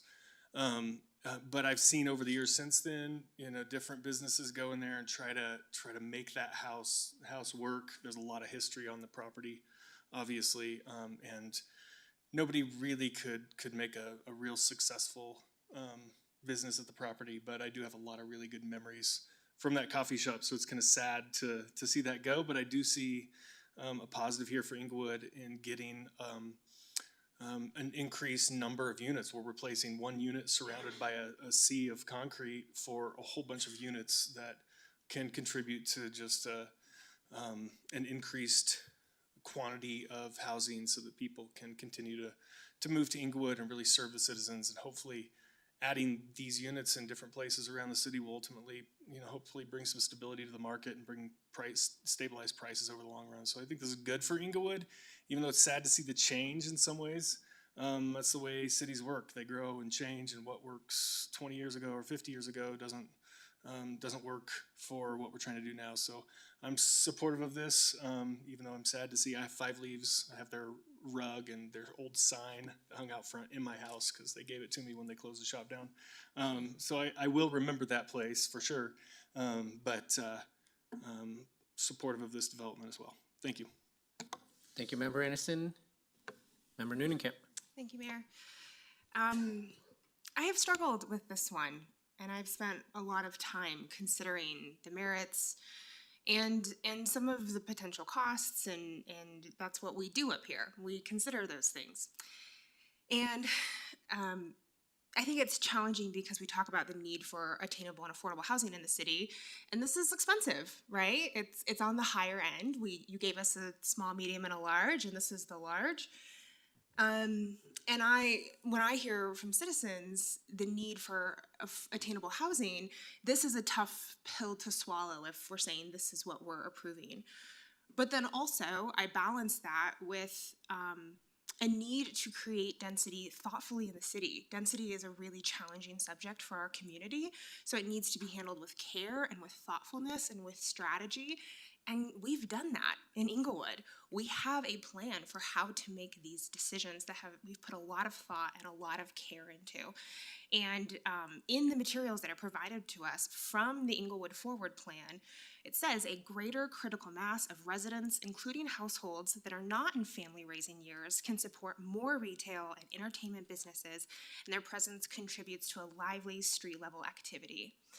I'm guessing maybe people who are buying in this price band might not be in child-raising years. Maybe they're someone who wants to go out, maybe spend more of their money in the community. And in our city center area and our off-Broadway corridor, we need those rooftops. We need people contributing to our local economy. The small businesses in this community are the backbone of Englewood. And so for that reason, I'm supporting this project. I think it's thoughtful. I think that it directs density into the right area in the community, and I'm grateful for you bringing it forward. Thank you, Member Noonekamp. I'll say a couple words. Thank you very much, Mr. Kudla, and to the MRA team for coming again tonight and providing another vision for additional housing within the city. I will be approving this tonight. And I understand the concerns of Member Noonekamp because I would like more affordable housing as well. Obviously, the Oak property, you're doing that. You're taking a very similar approach to Winslow off of Dartmouth, where they started with the Foundry, affordable housing, but then they had housing diversity for the rest of the property, and you're doing that with this property. So while I would like to see more attainable housing, I understand your path forward. You provided the affordable aspect of it during our conversations a couple of weeks back. But again, I think there is a need for additional development of all pricing types across the city, and so I will be in favor of this tonight. Mayor Pro Tem. I too will be supporting this tonight, and my main reason is because I didn't hear anything or see anything in the packet that tells me not to. We received no public comment against this development, which speaks to the work that the developer did ahead of this coming to council. And in addition, our Planning and Zoning Commission approved this development 7-1, or 7-0, excuse me, unanimously. So for those reasons, I have no reason not to approve this development. I do have to admit a little bit of personal skepticism about the price range, but probably that has more to do with my wallet than what the actual needs of the community are. So I will be supporting this tonight. Thank you. Thank you, Mayor Pro Tem. Any other comments? Seeing none, can we please vote? Member Anderson? Aye. Member Noonekamp? Aye. Member Russell? Nay. Mayor Pro Tem Ward? Aye. Member Wink? Aye. Member Woodward? Aye. Mayor Sierra? Aye. Let the record show 6 ayes and 1 nay, the 1 nay being Councilmember Russell. Thank you very much, Mr. Kudla and MRA. We'll see you again in a couple weeks.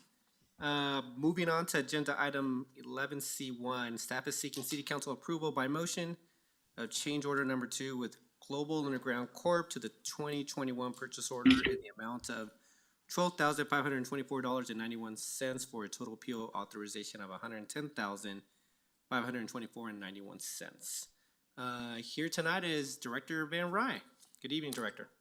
Thank you, Mayor and Council. I am actually here to run the slide deck. Actually on remotely, we have Deputy Director Angela Goodman with Utilities, who is over operations and maintenance, who administers this contract, and so she's on remotely. So I'm going to turn it over to her and then advance the slides, and then You love the slides, don't you? I am here for the slides. Thank you, Director Van Rye. Can everybody hear me? Yep.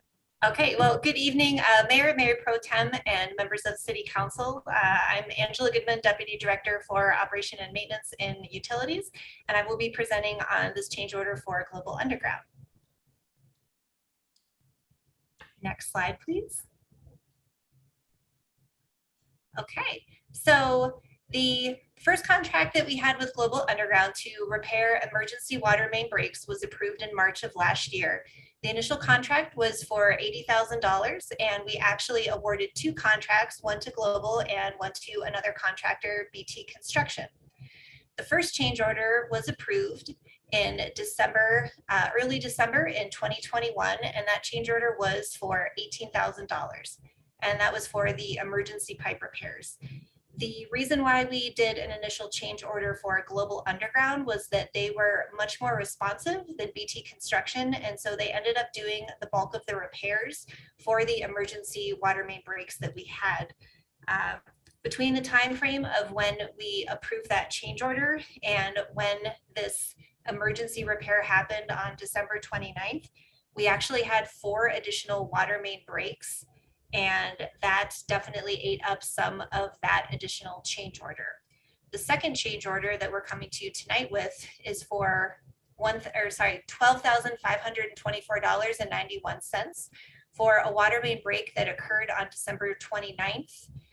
That was due partially to just deteriorated infrastructure, and then also partially due to our aging pump station near Swedish Hospital. That break was actually one of the more extensive breaks that we've had. I think in the history of water main breaks, and certainly the biggest one that I've had since I've been here for almost 2 years now. The pipe actually blew out. It did not have a pinhole leak, which is what the majority of those pipeline repairs are. This blowout caused extensive damage to the street.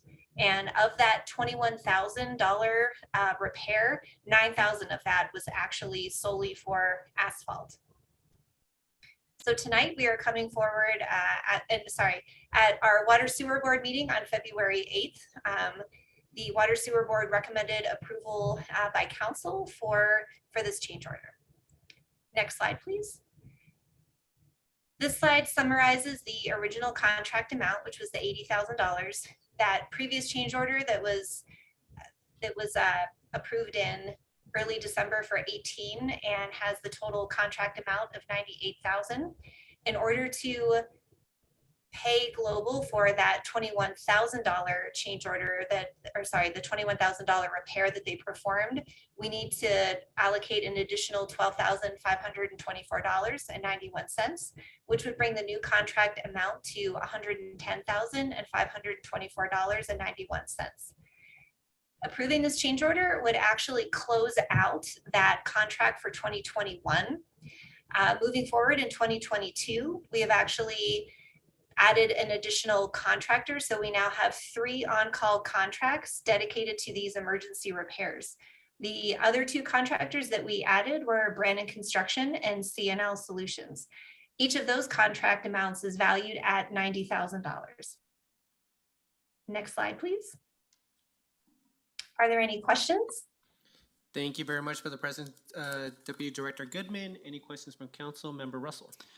So are these contracts pay-as-you-go contracts? So like we don't incur any fees from them until they bill us for something? That is correct. So the way the contract is issued is it has a not to exceed fee, which is on a per task basis for each of those emergency repairs. So how much of the previous contract to BT Construction did they actually do work for us? I believe it was right about $35,000. So there's a significant amount left in BT's contract. And we did contact them every single time we had a water main break, and they were not able to proceed due to staffing shortages that they were experiencing with staff resignation, and then also due to COVID. Okay, thank you. And then just one other question. Is it possible that the water main break over in the Swedish Hospital area could have been a result of increased density that has occurred in that area? So I'll field that one. So I guess I'll do a little more than the slides on this one. So as more density comes onto the system, it does create demand on the system. However, what we do is we model what that demand does to the pipe. So the added flow rate required to serve that new development did not exceed what we would normally, what we would normally expect out of that water system. The bigger issue is the fact that the pipes are old. The pipes are deteriorating, and we have a pump station that's right next to Swedish that was experiencing problems in that time frame as well. So we lost a variable frequency drive on that pump station, and what that pump station does is it boosts the pressure for Swedish and the surrounding area, and so we lost the VFD in that area. We put a new VFD in, and I think the challenges with that pump station deterioration combined with just the deterioration of the pipe is more the issue.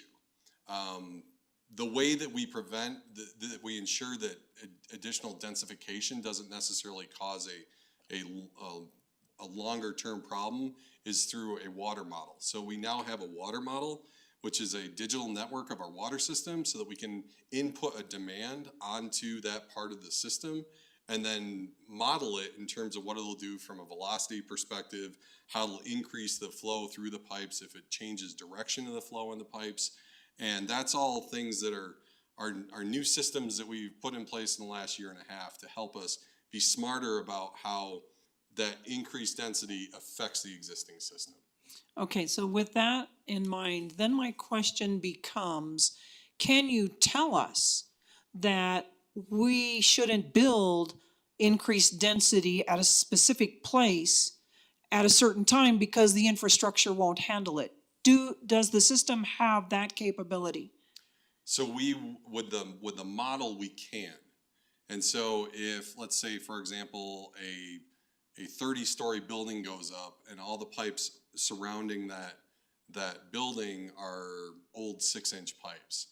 Well, that our model would tell us that there's no way that we can serve a density that large for something like that situation. And so what the model does is it tells us the places that if, let's say, a developer came in and wanted to put in a 30-story residential building, then what we would require is the necessary upsizing of the system to meet that demand change. And so that could require replacing, in some instances, some parts of the city are served by 6-inch pipes. And so if you wanted to put that kind of demand on a 6-inch pipe, that would be something that would be assessed to the new development to serve the new demand. So, I mean, that would be a correct charging an impact fee to a developer to replace infrastructure at that point to handle any increased stress on the system. That's correct. The impact fee assumes a certain suite of projects associated with adding density to the system. If there's a unique project that has a broader effect on the system or a broader demand on the system than what was assumed in the development of the impact fee, then that would be an additional assessment on that property based on, a lot of times if it's the water lines that are adjacent to the actual property, we would have that property upsize all those water lines, and then anything outside of their direct property impact would be part of the impact fee. That's generally where you draw the line with impact fees. Does that help? Yes, that makes sense. So we look at each one's case by case and density and size and density, and so it's a combination of what's in our rules and regs with what we know is going to create or what we are able to model is going to create a more significant demand than what maybe we were planning for. Okay, thank you very much for those answers. I appreciate it. Any other questions? Mayor Pro Tem. My question deals more with, I think, why we're being asked to approve this tonight. I see that this change order brings the contract above $100,000. Is that why it's coming before council, or is it because it's a change order? It's a change order that triggers, that exceeds $100,000. So right now, $100,000 is the approval authority of the city manager. My approval authority for utilities is $10,000. Actually, my approval authority for South Platte Renew is $100,000. So it's actually one of these situations where if you look at the volume of work at South Platte Renew and the volume of work in utilities, they're fairly similar, but this just happens to be one of those situations where there's a lower threshold trigger to bring it to council to approve. I don't know if there's a plan at some point to, I'm probably out of my wheelhouse on this one.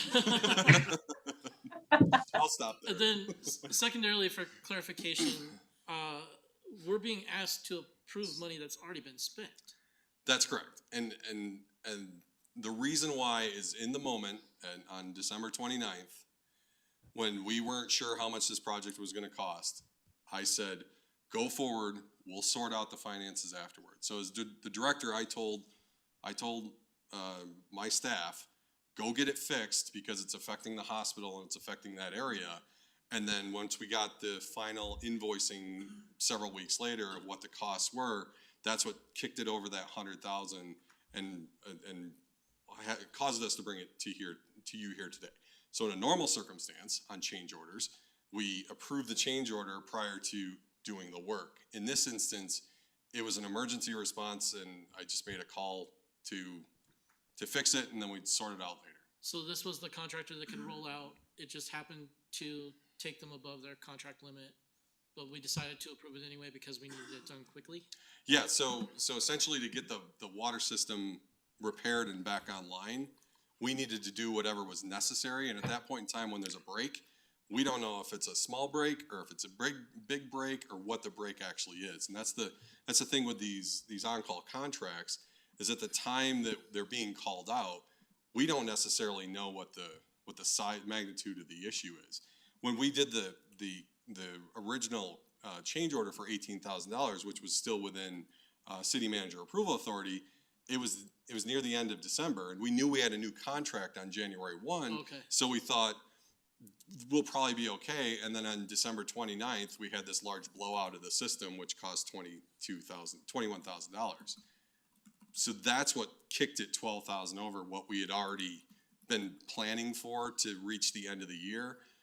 That would have then led to the new contracts that we have in place now.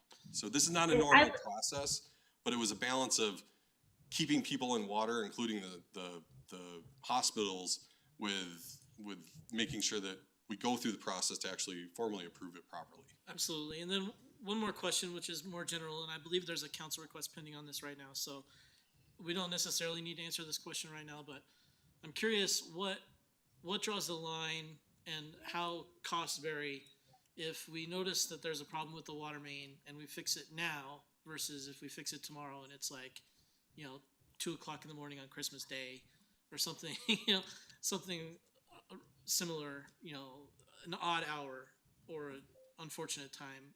What decides when we do something now and when we defer it? So I can generally address that, and if I miss anything, Angela, please feel free to correct me if I say anything wrong. So what we do is we get a call for a break. We send someone out to look at it. They assess it. If it's a slow leak break, if we call someone in, a contractor in after hours, it's expensive. And so if we can assess in that moment that this is something that we can actually hold off on, because while it's leaking, it's not a catastrophic leak. Then what we'll do is we'll look at what our in-house staff capabilities are, whether we have in-house resources, because in the end, in-house resources is actually the most cost-effective way to do it. However, with the volatility of breaks, we could have them working 3 breaks in a row and then we run out of staffing hours. So that's why we complement with the contractors. And so what they do is they go and they assess the break to see if it's something that needs to be addressed immediately or if it's something that can wait until we can either get the contractor on during normal business hours or have our crews address it in normal business hours. That clarification is actually probably the most helpful I've heard so far, that we are still using city crews to repair breaks. We just supplement those crews with these contracts. That's exactly right. We do a hybrid approach where we do both. Part of the other issue we have right now is we're down a number of staff on our distribution and collection, so we have a number of vacancies. And so we really only have one crew that, whereas we typically have 2 crews that can go out and do this type of work, we only have 1 crew.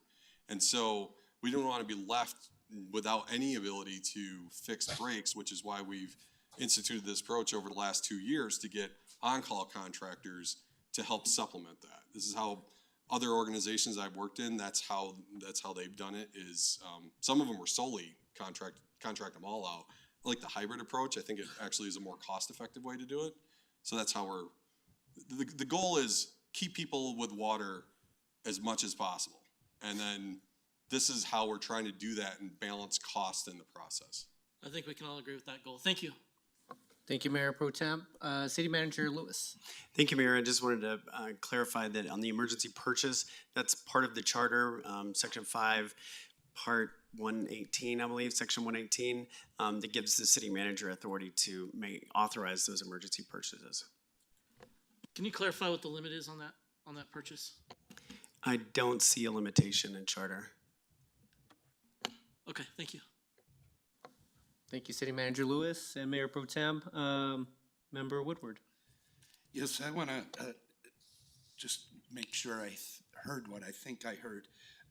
BT Construction for calendar year, from beginning of the contract through the year, spent 30,000 of their 80,000 not to exceed contract. Is that correct? Correct. Angela, that's correct, right? That is, yeah, I would say approximately, I don't have the exact number, but approximately $30,000, Okay. yes. So the aggregate of the actual expenditures are under what was budgeted. I mean, it was $50,000 that wasn't spent with BT, so we are still under budget of what was budgeted for those two contracts, correct? Yeah, the aggregate of the correct. two $80,000 contracts is about it's 160,000. We spent around 140. So yes, we are under, and so we're not exceeding an appropriation or anything like that. Yeah, okay. I think that would be helpful to be a little more clear here, because I'm not sure if everybody understood that. I know I didn't. Okay. Until it was mentioned. And my other question then, for 2022, you said we had 3 contracts at $90,000 each, $270,000. And I assume that's for the full year this time, January 1 through December 31. That's correct, and that's how we do these contracts. They're January 1 through December 31st. The on-call contracts are set at a not to exceed amount, but that doesn't mean that we anticipate $270,000 worth of breaks. We want to have the ability to call different contractors who can respond in the moment, and that gives us that flexibility by having those contracts. So we might find at the end of the year that one of them has been very responsive and they're at 90,000 or maybe even a little bit more because they've been so responsive, whereas another one might be at 20,000 because we haven't had the same level of responsiveness. Yep. And then just to clarify, a main break season, the way that Englewood experiences it, actually straddles 2 calendar years. So it generally goes from November 1st through April 1st of the following year. So we typically are able to handle the more minor breaks if they occur over the summer, which is much, much less. Yeah, so we generally see breaks from November to April. So we're right in the middle of it. And in fact, this year we've seen 34 since November 1st to today. So we're kind of in an elevated year this year. Okay. Great, that's, what, I guess my last question is, BT Construction, are they one of the 3 that we have a contract with for calendar year 2022? They are not. They're not. BT is a good contractor. The challenge with BT was they couldn't meet the response time. And so BT has they're a really good pipeline contractor and they do a lot of really good work. So it's not that they're a bad contractor. The problem was they weren't equipped to respond as rapidly as what we needed out of this type of More this of type an of work. emergency type response as opposed to an actual contract to go build this. Exactly. That's all I had. Thank you. Thank you, Mayor. Thank you, Member Woodward. Any other questions from council? Mayor Pro Tem. Can we take a step back and go back to that emergency purchase discussion from the charter? I just want to clarify. I see Charter 118. City Manager, what was the charter provision that you quoted earlier? You may have seen me just conferring with the city attorney to make sure that I didn't misstate that. So she's looking that up now. And if I could maybe give that comment during my city manager's report, I think we can find that for you. I quoted section 118. I don't think that's the one. So we'll find that. Okay, thank you. Any other questions? Can I have one comment? Yes, So Director Van Ryn. we coordinate with the city manager on these two. Every time there's a break, we make sure that city manager's aware, and so it's not like we're doing it in utilities in a vacuum. We're working hand in hand quite closely. Thank you, Director. Can I get a motion to approve 11C1? I move to approve 11C1. Thank you, Member Noonan-Camp. Could I get a second? I'll second it. Thank you, Member Woodward. Any comments from council? Seeing none, can we please vote? Member Anderson. Aye. Member Noonan-Camp. Aye. Member Russell. Aye. Mayor Pro Tem Ward. Aye. Member Wink. Aye. Member Woodward. Aye. Mayor Sierra. Aye. Let the record show 7 ayes. Thank you, Director and Deputy Director, for the presentation. Thank you. Moving on to general discussion, Mayor's Choice. I'll be brief tonight. I don't have much, but I do just want to thank staff, especially Economic Development Manager Darren Hollinsworth, for preparing me for the South Metro Denver Chamber that occurred on Friday. Really good presentation. Obviously, we just went over some of the things that we are doing in Englewood for small business, as well as some development questions that came up. But I want to just thank Darren for his time for getting me ready for that presentation. Nothing else for me tonight. Any member's choice? Does anybody want to kick us off? Member Anderson. Thank you, Mayor. I just wanted to report on the Arapahoe County Homelessness Coordinating Committee kickoff meeting that I went to on March 3rd. This was a committee meeting kind of starting a process where they're going to have, I think, 3 separate layers of committees. One is going to be like a policy forum that's going to be elected officials, and then there's an executive committee, and then I don't remember what the word for the third one was, but basically the task-oriented, actually frontline workers with homelessness are a part of that committee as well. And so they were kind of setting us up for that. We sat at tables with a variety of different people from the county, from different cities, as well as just private sector workers in nonprofits, faith communities, and those kind of things, to just discuss homelessness, how it impacts the county as a whole, and then formulating this plan to move forward. They're going to be hiring a county administrator to oversee their homelessness team, and then, of course, the coordinators that will work within the county underneath that, ultimately, one of which is the coordinator position that we approved IGA for tonight for the Tri-Cities area. But the vision is to ultimately have multiple of those to kind of cover the county more, at least the metro area part of the county, on that. So I thought it was positive, and a lot of good discussion on how to address homelessness, a lot of ideas, also some challenges, and some people feel like things are moving quite slow, I think, at times, and then we had a couple of great presentations. One from the Arapahoe County Justice Department on how homelessness is impacting the courts and the jail, and then the second one was from Jamie Rife, who oversees MDHI, and she talked about the zero framework. What do they call that? The Built for Zero, which is the framework for actually. The goal is to eliminate homelessness, and they're starting in the county and the Denver metro area with veteran homelessness. So you take one aspect of homelessness and kind of attack that, do a by name list, and try to get people off the streets, and hopefully get to a functional zero where you're able to get people off the streets fast enough that there's not a growing homelessness problem. That's what they call functional zero. So anyway, overall it was positive.